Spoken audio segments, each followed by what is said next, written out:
नमस्कार दोस्तों।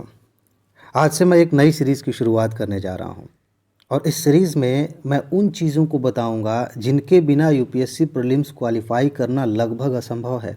जो लोग ये बातें नहीं समझते और तैयारी कर रहे हैं, बेसिकली वो तैयारी नहीं कर रहे हैं, सिर्फ मेहनत कर रहे हैं और पढ़ाई कर रहे हैं, एग्ज़ाम दे रहे हैं और फेल हो रहे हैं। क्योंकि इनके बिना आज के समय में यूपीएससी की तैयारी आप कैसे करेंगे? दो बातें हैं, ध्यान से समझिए। दो बातें मैं आपको बताऊंगा इस सीरीज़ में। पहली बात, क्वेश्चंस के माध्यम से, यूपीएससी के जो क्वेश्चंस हैं उन्हीं के माध्यम से पहली बात ये समझेंगे आप कि यूपीएससी की डिमांड क्या है, यूपीएससी आपसे क्या चाहती है कि आप ये पढ़िए, आप ऐसे समझिए। ये समझना बहुत ज़रूरी है। जब तक आप ये नहीं समझेंगे तब तक आपके पास किताबें ढेर लगी रहेंगी और पढ़ते रहेंगे, कुछ समझ में आएगा नहीं कि कहाँ हम जा रहे हैं। और दूसरी बात जो कि इक्वली इम्पॉर्टेंट है कि किस प्रकार के प्रश्न में कौन सी ट्रिक काम आती है, ये बहुत इंपॉर्टेंट है। इससे आपका समय बचता है, इससे आपका कॉन्फिडेंस बढ़ता है, इससे आपके सवाल ज़्यादा सही होते हैं, बहुत सारी चीज़ें हैं। तो ये भी आप जानेंगे और ये दोनों बातें आप पिछले साल के प्रश्नों के माध्यम से जानेंगे। ठीक है, एक वीडियो में एक प्रश्न लूँगा और आपको बताऊँगा कि हाँ, इस क्वेश्चन में डिमांड ये थी और ये ट्रिक इसमें काम करेगी। चलिए आज शुरू कर देते हैं। एक क्वेश्चन आपके सामने है, ध्यान से देखिए। वीडियो को एक बार पॉज करिए, ठीक है, और अच्छे से क्वेश्चन को पढ़ लीजिए। उम्मीद है कि आपने क्वेश्चन पढ़ लिया होगा। अब सबसे पहले इस चीज़ में मैं आपको बताऊं कि यूपीएससी की डिमांड क्या है। ध्यान से समझिएगा। आपने क्वेश्चन पढ़ा होगा तो आपको समझ में आ जाएगा कि वर्षा की बात हो रही है, जलवायु की बात हो रही है ना। तो कुल मिला के ये है, अगर आपने भूगोल पढ़ा है तो भूगोल में जलवायु वाला चैप्टर, जो कि मैं अक्सर कहता हूँ कि यहाँ से हर साल प्रश्न आते हैं, जलवायु वाले से प्रश्न पूछ लिया गया। ठीक है, और चारों विकल्प पढ़ने पे आपको पता चलेगा कि दुनिया के अलग अलग हिस्सों में किस तरह की जलवायु है, इसकी जानकारी आपको होनी चाहिए। तो इस लेवल पे अगर आपने सोचा, इस तरह की फीलिंग आई, तो आपको लगेगा कि ये क्वेश्चन कठिन है, हमें सब याद रखना पड़ेगा, भूमध्यवर्ती, भूमध्य सागरीय, चीन वाला, उष्णकटिबंधीय आर्द्रभूमियों वाला सब याद रखना पड़ेगा। लेकिन ऐसा नहीं है।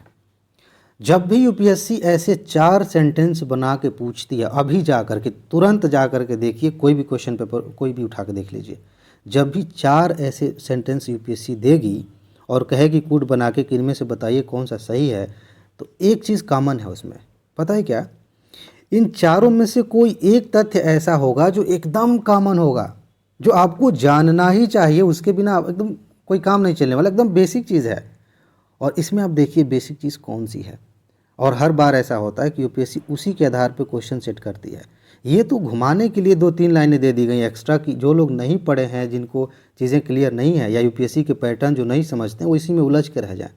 आप ध्यान से देखिए, जब भी आप जलवायु पढ़ते हैं और भूमध्य सागरीय जलवायु पढ़ते हैं, तो एक बात आपको अच्छे से पता होगी, पीसीएस एग्जाम्स में ये तथ्य बार बार पूछा जाता है। यूपी पीसीएस में, बीपीएससी में, जगह जगह आप देखिए ये बात पूछी जाती है कि किस जगह में, किस प्रकार की जलवायु में जाड़े में अधिक वर्षा होती है, भूमध्य सागरीय क्षेत्रों में किस वर्ष में किस मौसम में ज़्यादा वर्षा होती है, जाड़े में होती है। और उसी को यूपीएससी ने लेके थोड़ा सा ट्विस्ट करके कह दिया कि भूमध्य सागरीय क्षेत्रों में गर्मियों में अधिक वर्षा होती है। क्या मतलब है इसका? इसका मतलब ये सेंटेंस गलत हो गया। और यही देखिए डिमांड आपसे क्या कर दी यूपीएससी, कि जब भी आप बड़े टॉपिक्स पढ़ रहे हैं, कोई भी टॉपिक पढ़ रहे हैं, तो जो सामान्य जानकारी है उसे मिस मत करिए।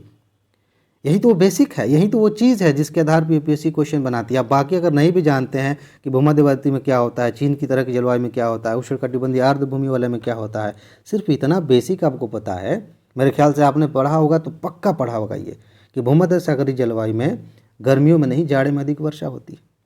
और आपको समझ में आ गया कि जैसे ये दूसरा कथन आप गलत करेंगे तो ये भी सवाल सही नहीं होगा, मतलब ऑप्शन सही नहीं होगा, ये भी ऑप्शन नहीं होगा, ये भी ऑप्शन नहीं होगा। तुरंत आप आ गए डी पर, जो कि आपका सही उत्तर है। बात समझ में आई? यहाँ ट्रिक क्या काम, देखिए डिमांड आपको समझ में आई कि नहीं?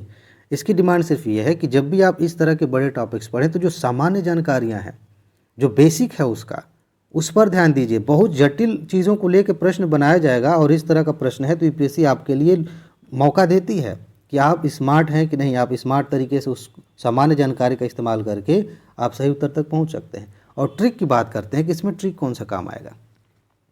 जब हो सकता है कि आपको ये वाली बात ना पता हो, आपको कोई और बात पता हो, जब इस तरह की बात आपको पता चलती है, 3-4 सेंटेंस दे के ऐसे यूपीएससी क्वेश्चन पूछती है, और उसमें आपको पता चलता है ख़ास तौर से कि ये वाला कथन बिल्कुल गलत है, तो अभी आगे मत पढ़िए, समय बचेगा, आपके दिमाग में ज़्यादा घाल-मेल नहीं हो सकता है कि आप आगे पढ़ें तो कन्फ्यूजन हो जाए। जब आप ये जान गए कि 100% ये सही है या ये गलत है, तो देखिए कि क्या उसके आधार पे उत्तर आपका मिल रहा है।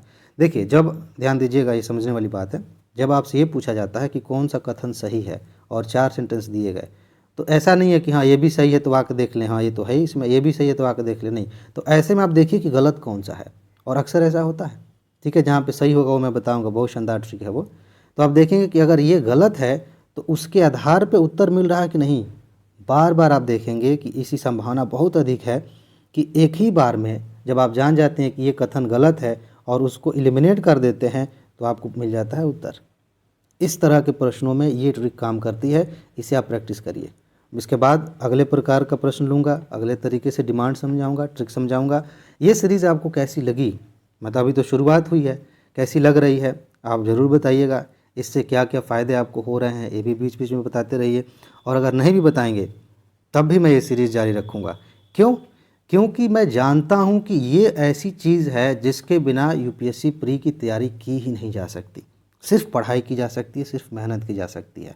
एग्ज़ाम क्वालिफ़ाई करना अलग चीज़ है, इसलिए मैं करूँगा, ठीक है? क्योंकि ये आपके हित की बात है। बहुत सारे दोस्त नए जुड़ते हैं, बहुत सारे दोस्त ऐसे हैं जो अभी तैयारी की प्रोसेस में, उन्हें बहुत सारी बातें नहीं समझ में आती, उनके लिए भी ज़रूरी है। फ़िलहाल आज की वीडियो बड़ी हो गई, लेकिन कल से डायरेक्ट क्वेश्चन की बात होगी, डायरेक्ट उसके ट्रिक की बात होगी, डिमांड की बात होगी, और मेरे ख्याल से 2-3 मिनट में वीडियो पूरी हो जाएगी। ठीक है जी? तो बस इसमें इतना ही है।